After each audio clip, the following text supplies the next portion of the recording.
নমস্কার বন্ধুরা, welcome to ইউনিকন। তো বন্ধুরা, এই ভিডিওতে আমরা কথা বলবো কলকাতা নাইট রাইডার্স কে নিয়ে। কলকাতা নাইট রাইডার্স টিমটার আমরা একটা ডিটেল আর কি রিভিউ করব, যে টিমটা কতটা শক্তিশালী হলো, টিমের শক্তি কোথায়, কোন বিভাগটা শক্তিশালী, আর তার পাশাপাশি কলকাতা নাইট রাইডার্স এর উইকনেস কোনগুলো হতে পারে, কোন জায়গাগুলো কেকেআর কে একটুখানি সমস্যায় ফেলতে পারে, কোন প্লেয়ার গুলো সেখানে মানে কেকেআর হয়ে কি বলবো যে সংকট মোচনে উঠে আসতে পারে, সেই সবকিছু নিয়ে আমরা আলোচনা করব। একটা টিম অ্যানালিসিস করবো আমরা, শর্ট অ্যানালিসিস যেটাকে বলে। তো সেখানে ইন্টারেস্টিং ভিডিও হবে, লাস্ট অব্দি দেখতে থাকো। আমাদের চ্যানেলে প্রথম বাড়লে আমাদের চ্যানেলটিকে সাবস্ক্রাইব করে তার পাশের বেল আইকনটাকে অবশ্যই অন করে দিও। তো যদি আমরা মেন টপিকে যাই, সেখানে Kolkata night Riders defending champion, শেষবারের আইপিএল চ্যাম্পিয়ন, সেই Kolkata night Riders champion team হলেও এই মরশুম আবার নতুন চ্যালেঞ্জ, কারণ প্রত্যেক টিমই পাল্টে গিয়েছে। কেকেআর টিমেও বেশ কিছু চেঞ্জ হয়েছে, যদিও কেকেআর যেটা ভালো করেছে, নিজেদের মোটামুটি একটা কোর টিম, সেট টিম, যে টিমটা চ্যাম্পিয়ন হয়েছিল সেই টিমটাকে ধরে রাখার চেষ্টা করেছে। এবার হ্যাঁ, কিছু পরিবর্তন হয়েছে, যেমন শ্রেয়াস আইয়ার গিয়েছে, তার জায়গাতে অজিঙ্কে রাহানে এসেছে। বাট লাস্ট ইয়ার হয়তো অ্যাজ এ ব্যাটসম্যান শ্রেয়াসের অত বেশি ভূমিকাও ছিল না। রাহানেও বর্তমান সময়ে ভালো ফর্মে আছে। ক্যাপ্টেন্সি যদি রাহানে ঠিকঠাক করতে পারে, সেটা একটা খুব বড় ইস্যু হয়তো হবে না। সেকেন্ডার একটা চেঞ্জ হয়েছে, মিচেল স্টার্কের জায়গাতে স্পেন্সার জনসন বা অ্যান্ড্রিক নরকিয়া এসেছে। এবার স্পেন্সার জনসনকে ফিউচার স্টার্ক বলা হলেও নরকিয়া যদি ফিট থাকে, মেবি কেকেআরের জন্য প্রথম চয়েস সেই হতে চলেছে। এবার সেই জায়গাতেও আমরা যদি দেখি যে আইপিএল এর পুরো একদম যেটা লিগ স্টেজ ছিল, সেখানে কিন্তু মিচেল স্টার্ক একদমই চলেনি। সব থেকে গুরুত্বপূর্ণ দুটো ম্যাচ, সেমিফাইনাল, ফাইনাল, মানে প্লে অফ আর ফাইনাল, সেই দুটো জিতিয়ে দিয়েছিল। বাট লিগ স্টেজে কিন্তু মিচেল স্টার্কের ভালো বোলিং করা ছাড়াই কেকেআর কিন্তু এই বোলিং অ্যাটাক নিয়ে লিগ টেবিলে 1 নম্বরে শেষ করেছিল। তো সেখানেও বিশাল কিছু পরিবর্তন হয়নি। তবে কেকেআরের আরেকটা মেজর রিজন আইপিএল এ ভালো করার জন্য ছিল ফিল সল্ট এবং সুনীল নারায়ণের ওপেনিং জুটি। যেভাবে এই দুজন স্টার্ট দিচ্ছিল, সুনীল নারায়ণ তো আছে, ফিল সল্ট চলে গিয়েছে, কুইন্টন ডিকক এসেছে, এবং হয়তো ডিকক ইডেনের পিছে চলেও যাবে। তবে দেখা যাক ওপেনিং জুটি কেমন স্টার্ট দেয়, সেই দিকে নজর থাকবে। তবে একটা বড় চেঞ্জ যেটা হয়েছে, সেটা হচ্ছে কেকেআরের সাপোর্ট স্টাফ চেঞ্জ হয়েছে। অভিষেক নায়ারের মতো প্লেয়ার, যার সঙ্গে কিন্তু ডোমেস্টিক প্লেয়ারদের সম্পর্ক খুবই ভালো, তাকে হয়তো কেকেআরের ডোমেস্টিক প্লেয়াররা মিস করতে পারে। এবং মেন্টর গৌতম গম্ভীর, যার আশাটা হয়তো কেকেআরের জন্য লাস্ট মরসুমের একটা টার্নিং পয়েন্ট ছিল, যে কিন্তু এসে আবার সুনীল নারায়ণকে ওপেনিংয়ে পাঠায়। নারায়ণের সেই পুরনো ছন্দ আমরা দেখি ব্যাট হাতে, এবং গম্ভীরের তো একটা বিশাল বড় ভূমিকা ছিল। তো সেই গম্ভীর নেই, সেই জায়গাতে কিন্তু অবভিয়াসলি ডোয়েন ব্রাভো এসেছে। বাট গম্ভীরের যে ইম্প্যাক্ট, সেটা কিন্তু কেকেআর অবশ্যই কিছুটা মিস করতে পারে লাস্ট ইয়ারের টিম থেকে।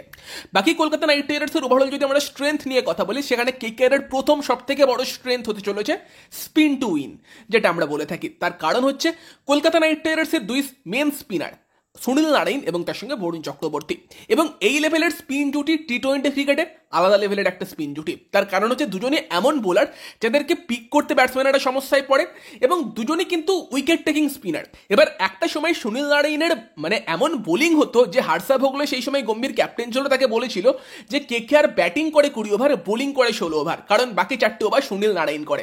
হ্যাঁ, কালের বিচারে সুনীল নারায়ণের অ্যাকশন পরিবর্তন করা বা কিছু কারণে হয়তো একটু এফেক্টিভনেস কমেছে, বাট তারপরও সুনীল নারায়ণকে এখনো পর্যন্ত কোনো ব্যাটসম্যান কি আমরা সেভাবে অ্যাটাক করে খেলতে দেখি না।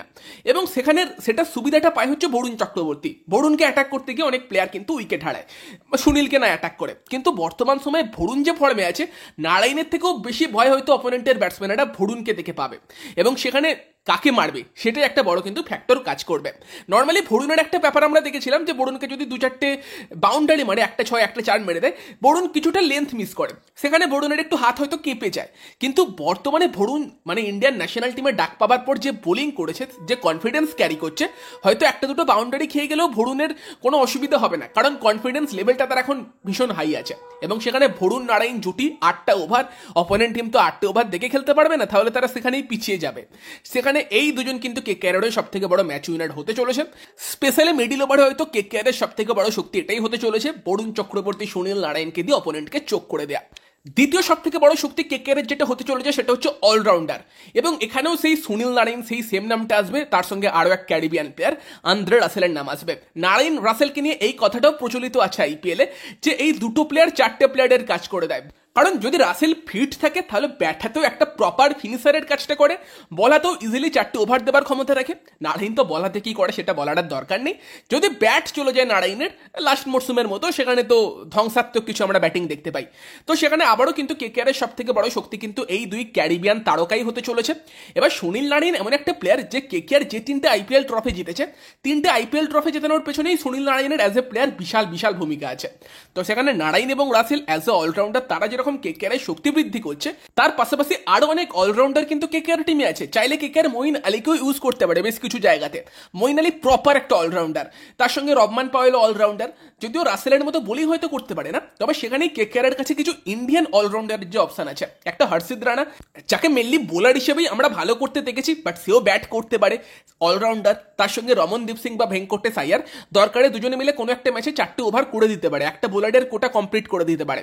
এবার ইম্প্যাক্ট প্লেয়ার রুলের সাথে অলরাউন্ডারদের অত আর দরকার পড়ে না, এটা অনেকের বক্তব্য হয়, বাট ব্যাপারটা হচ্ছে যে এটা কিন্তু কেকেআর কে কনফিডেন্স দেবে। যদি কেকেআর কোনো ম্যাচে ফার্স্টে ব্যাট করতে যায়, কেকেআর 230-240 টার্গেট করে নামতে পারবে, এবং সেখানে যদি একটা দুটো উইকেট তাড়াতাড়ি পড়েও যায়, কেকেআর এটা ভাববে যে যদি দরকার পড়ে একটা এক্সট্রা ব্যাটসম্যান আমরা ইম্প্যাক্ট প্লেয়ার হিসেবে খেলাবো, কারণ আমাদের টিমে এত অলরাউন্ডার আছে, তারা মিলে একটা বোলারের কাজ কমপ্লিট করে দিতে পারে।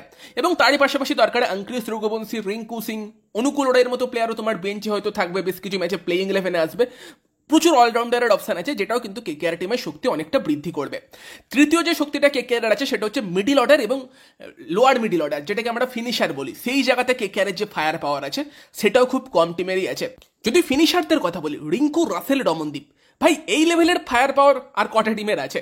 তার সঙ্গে যে ফর্মে রাহানে আছে, ভেঙ্কটেশ আইয়ার, তারাও হয়তো 3-4 ব্যাট করবে, বা অঙ্কুশ রঘুবংশীও আসতে পারে যদি রাহানে ওপেন করে। সেখানে কিন্তু মিডিল অর্ডারে এবং লোয়ার মিডিল অর্ডারে কেকেআর কিন্তু হেভি স্ট্রেংথ আছে। তো এগুলো কিন্তু কেকেআর কিছু মেজর স্ট্রেংথ আইপিএল 2025-এর আগে হতে চলেছে। চিন্তার জায়গা কোথায় থাকতে পারে? একটা চিন্তার জায়গা হচ্ছে তোমার opening. Sunil Narine last year দুরন্ত খেলেছিল, তবে তারপর থেকে নারাইনের ব্যাটে সেভাবে রান আসেনি, গম্ভীরও নেই। সেখানে কি নারাইনের ব্যাটটা সেইভাবে চলবে? নারাইন না চললে হয়তো পরবর্তীকালে রাহানেকেও আমরা ওপেন করতে দেখতে পেতে পারি। উল্টো দিকে কুইন্টন ডিকক আছে। ডিকক কি লাস্ট ইয়ার যেটা ফিল সল্ট করতে পেরেছিল সেটা করতে পারবে? কারণ রিসেন্টলি সাউথ আফ্রিকা টি-20 লিগে অত ভালো ফর্মে ছিল না, তবে তার আগের ক্যারিবিয়ান প্রিমিয়ার লিগে ডিকক যথেষ্ট ভালো খেলেছে। তো সেটা একটা চিন্তার জায়গা থাকছে। তবে যদি ডিকক এবং নারাইন চলে যায়, সেটা কেকেআর একটা হিউজ স্ট্রেংথ কিন্তু হয়ে যাবে। তো এটা একটা চিন্তার জায়গা, উইকনেস বলবো না, তবে উইকনেসের জায়গা বলতে আমার একটু কেকেআর ডেথ বোলিং বা ফাস্ট বোলিং নিয়ে চিন্তা লাগছে। কারণ প্রথমত ভারতীয় ফাস্ট বোলারদের অপশান কম, বৈভব অরোরা, হর্ষিত রানা ভালো, এবং বিদেশি যে মেন ফাস্ট বোলারগুলো আছে তাদের যদি দেখি, সেখানে কিন্তু ডেথে বল করার মতো প্রপার বোলার হয়তো হর্ষিত রানাই আছে।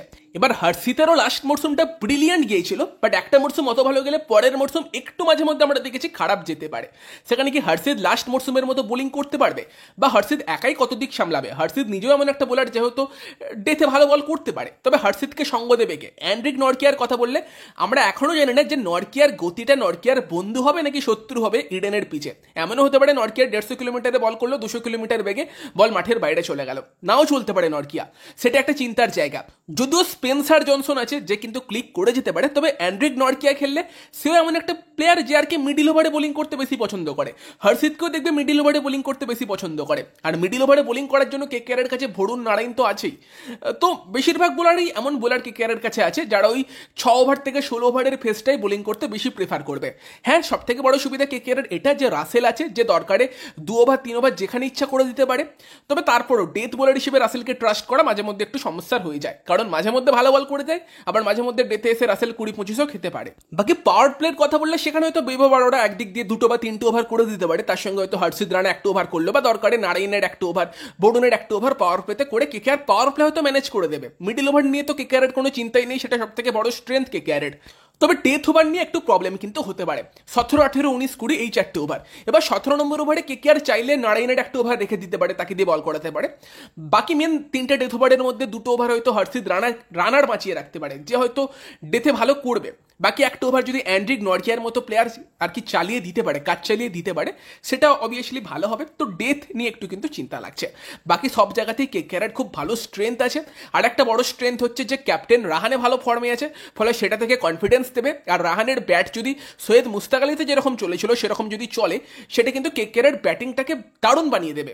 বাট বোলিংয়েও মিডিল ওভারের কেকেআর স্পিনার বা অ্যান্ড্রিক নরকিয়ার মতো প্লেয়ার মিডিল ওভার ডমিনেট করতে পারে। পাওয়ার প্লেতেও হয়তো দরকারি স্পিনার বৈভব অরোরা, হর্ষিত মিলে ম্যানেজ করে দিতে পারে, বাট ডেথের কিন্তু পুরো দায়িত্বটা হয়তো হর্ষিতের উপর বেশি থাকবে, এবং সেখানে হর্ষিত না চললে একটু সমস্যা কিন্তু হতে পারে।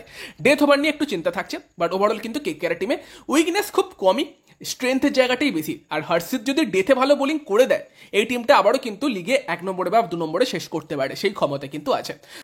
তবে হ্যাঁ, কেকেআর ফ্যানেদের এটা প্রার্থনা করতে হবে যে হর্ষিত আর বৈভব যেন পুরো সিজন জুড়ে ফিট থাকে। হর্ষিতের যদি কোনো কারণে কোনো ইস্যু হয়ে যায়, একটু সমস্যা কিন্তু হয়ে যেতে পারে, ভালো রকমই সমস্যা হয়ে যেতে পারে।